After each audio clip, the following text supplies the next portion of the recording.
नमस्कार फ्रेंड, आपका अपना YouTube channel yes competitive classes में आपका स्वागत है। तो आज हम लोग बहुत ही इंपॉर्टेंट टॉपिक कवर करेंगे फ्रेंड, भारत पर अरबों का आगमन या भारत में इस्लाम धर्म का परिवेश, या इसी को कहा जाता है सिंध प्रांत में अरबों का आक्रमण या आगमन। तो चलिए इसके बारे में आज हम लोग विस्तृत जानकारियाँ प्राप्त करेंगे। तो आइए बोर्ड के अनुसार बोर्ड पे हम लोग चलते हैं।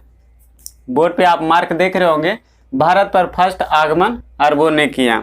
इसके जानकारी लेने से पहले इसको मैप से देखते हैं फ्रेंड। अगर एक बार इस मैप से आप समझते हैं तो बहुत ही आसान 70 से 80% आप इसी प्रकार समझ जाते हैं मैप से ही। तो आइए हम लोग मैप को देखते हैं। ये आज का भारत है, ये पाकिस्तान है और ये अफगानिस्तान आपको दिखाई पड़ रहा होगा। तो ये आज का भारत और पाकिस्तान और अफगानिस्तान जितना भी ये क्षेत्र है फ्रेंड, पहले सिंध प्रांत के नाम से जाना जाता था। क्या नाम से जाना जाता था? तो ये जितना भी क्षेत्र है आज का भारत, पाकिस्तान और अफगानिस्तान जितना भी क्षेत्र है, ये सिंध प्रांत के नाम से जाना जाता था। क्या होता था? इसको सिंध प्रांत कहते थे। और ये आप देख रहे हैं ईरान, इराक, बगदाद और सऊदी अरब जितना भी ये सारे पश्चिमी के जो क्षेत्र था, इसको अरेबियन कंट्री या अरब देश के नाम से जाना जाता था। तो ये तो हो गया आज का भारत फ्रेंड।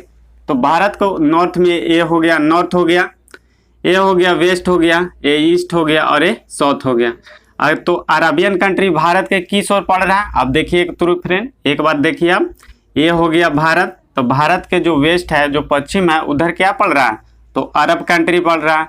इधर वेस्ट है, इधर हो गया वेस्ट में बंगाल की खाड़ी। अगर साउथ की भारत की अगर दृष्टि से हम लोग बात करते हैं फ्रेंड, तो वेस्ट में जितना भी अरब कंट्री आते थे, ईस्ट पश्चिम की ओर जितना भी सारे अरब कंट्री आते थे। अगर पूरब की बात करें तो यह हो जाता था पूरब, यहाँ क्या पड़ता है? बंगाल की खाड़ी। और दक्षिण में क्या पड़ता है? तो हिंद महासागर। क्या पड़ता है? हिंद महासागर। पश्चिम में क्या पड़ता है? तो अरब की खाड़ी। ये तो हो गया भारत के मैप के अनुसार। तो ये देखिए फ्रेंड, एक बार यहाँ गौर कीजिए आप, भारत के दक्षिण में क्या हो गया? हिंद महासागर। पूरब में क्या हो गया? बंगाल की खाड़ी। पश्चिम में क्या हो गया? अरब सागर हो गया। ये भारत के मैप के अनुसार। तो ये देखिए फ्रेंड, आप एक बार देखिए, ये तीनों ओर क्या है? ये हो गया वेस्ट। तो ये क्या है? ये तीनों ओर क्या है? पानी से, ये दोनों ओर पानी से ढका हुआ है। क्या है? तो पानी और पानी से ढका हुआ। और अगर उत्तर की बात करते हैं तो ये क्या पड़ जाता है? हिमालय। तो तीनों क्षेत्र क्या हो जाता है? तीनों क्षेत्र से क्या हो जाता है? भारत सेफ्टी, यानी तीनों क्षेत्र से कोई प्रवेश नहीं कर सकता है, क्योंकि तीनों क्षेत्र, ये दोनों क्षेत्र पानी से भरा हुआ है। ये ऊपर में जो नॉर्थ है भारत के, तो ये क्या है? तो ये हिमालय पड़ जाता है। तो ये तीनों क्षेत्र से भारत क्या हो जाता है? सेफ्टी हो जाता है। तो ये जो आप देख रहे होंगे फ्रेंड, आज का भारत, पाकिस्तान और अफगानिस्तान, ये क्या सिंध प्रांत के नाम से जाना जाता था। इराक, ईरान जितना भी ये सब क्षेत्र आता था, ये सब अरब कंट्री के यानी अरबियन देश के नाम से जाना जाता था। तो इस्लाम धर्म का उदय एक छोटा सा प्रांत में हुआ था। क्या हुआ था? इस्लाम धर्म का उदय एक छोटा सा प्रांत में हुआ था, आज का सऊदी अरब। क्या फ्रेंड? तो वर्तमान आज का सऊदी अरब में। अगर आप इस्लाम धर्म नहीं देखे हैं फ्रेंड, तो इस तरह इस्लाम धर्म पिछले वीडियो में हम लोग ने पढ़ चुके हैं। अगर आप नहीं देखे हैं तो जाकर प्लेलिस्ट में आप देख सकते हैं। बहुत ही उसके बारे में विस्तृत जानकारी हम लोग ने प्राप्त किया था। उदय कैसे हुआ, कैसे कैसे इस्लाम धर्म का उत्पत्ति हुआ, उसके बारे में डिटेल में हम लोग जानकारी प्राप्त किए थे। तो आप जाकर प्लेलिस्ट में जाकर उसे देख सकते हैं। तो ये आज का सऊदी अरब, यहाँ इस्लाम धर्म का उत्पत्ति हुआ यानी उदय हुआ। बहुत ही छोटे जगह में हुआ था, लेकिन 632 ईस्वी में, कितना में फ्रेंड?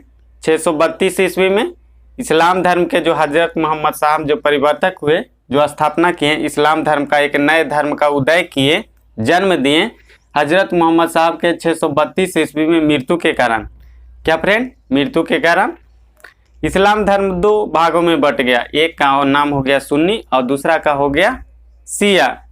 इस्लाम धर्म यानी हजरत मोहम्मद साहब के जो परिवर्तक हुए, जो उनके धर्म का पालन करने वाले या उनकी शिक्षा को पालन करने वाला सुन्नी अपनाने लगे, और उनके दामाद अली को जो शिक्षाओं का पालन करने वाला शिया अपनाने लगे। तो दोनों में आपस में द्वैध होने के कारण इस्लाम धर्म दो भागों में टूट गया। और अपनी प्रचार प्रसार करने के लिए जितना भी इससे सटे देश था, वो अपना प्रचार प्रसार करने के लिए आगे बढ़े। क्या बढ़े फ्रेंड? प्रचार प्रसार करने के लिए आगे बढ़े। यहाँ तक कि Iraq, Iran, Baghdad, Afghanistan, Pakistan, ये जो सिंध प्रांत था, धीरे धीरे करके अरब कहाँ गए? जो इस्लाम धर्म थे प्रचार प्रसार के लिए कहाँ गए? तो सिंध प्रांत में गए। इधर तक कि सारा अपना धीरे धीरे इसका मुख्य उद्देश्य था कि अगर बात करें फ्रेंड, तो इसका मुख्य उद्देश्य था साम्राज्य को बढ़ाना। क्या था? तो साम्राज्य को बढ़ाना, धन संपत्ति को वहां जाकर लूटना। मुख्य उद्देश्य क्या था? तो साम्राज्य को बढ़ाना, वहां जाकर धन संपत्ति को लूटना और अपना धर्म का प्रचार प्रसार करना। इन्होंने ये अपना मुख्य उद्देश्य बनाया। क्या बनाया? तो मुख्य उद्देश्य बनाया कि धर्म की प्रचार प्रसार करना, साम्राज्य को आगे बढ़ाना, वहां के जितना भी धन संपत्ति है उसको लूटना। ये अपना ये इन्होंने मुख्य उद्देश्य बनाया। धीरे धीरे सिंध प्रांत में गया। कहाँ गया?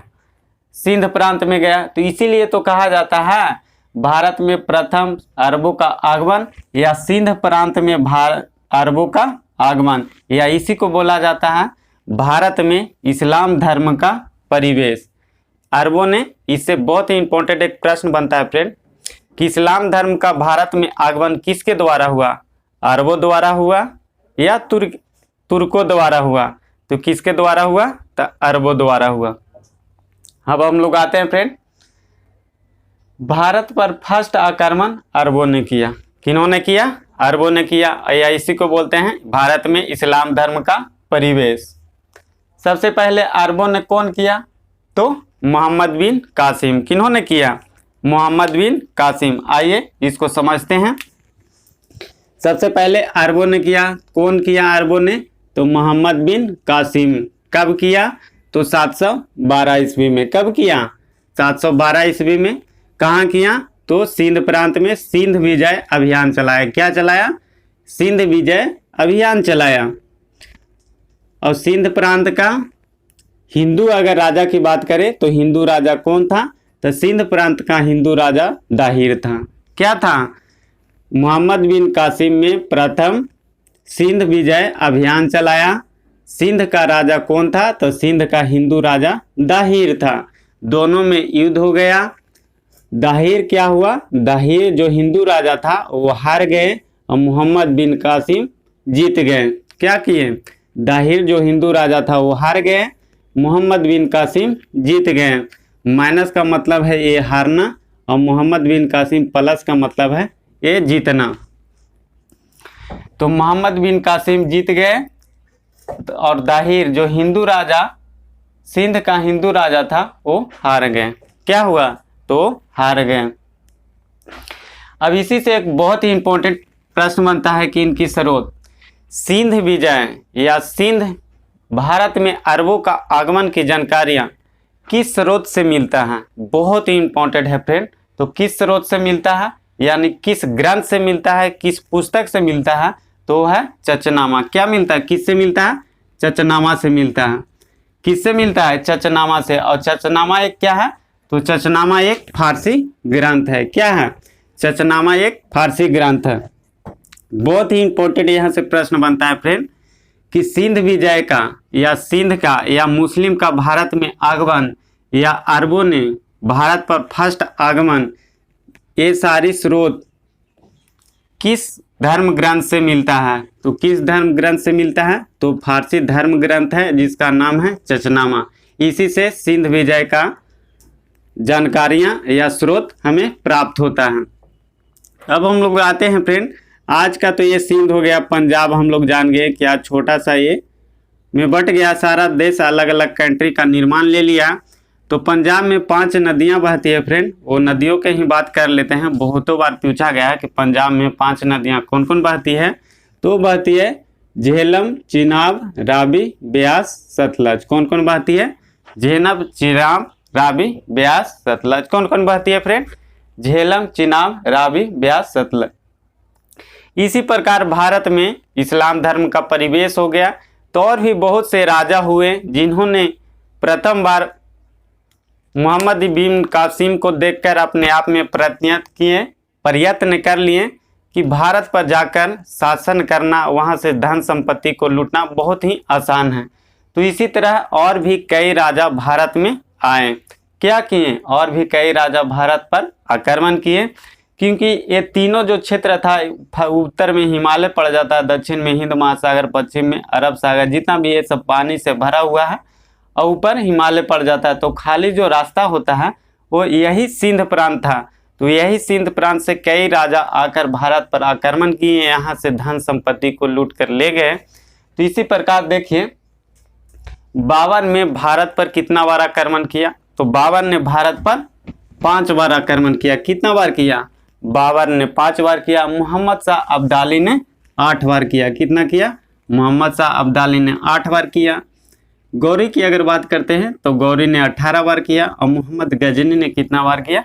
तो मोहम्मद गजनी ने 17 बार किया।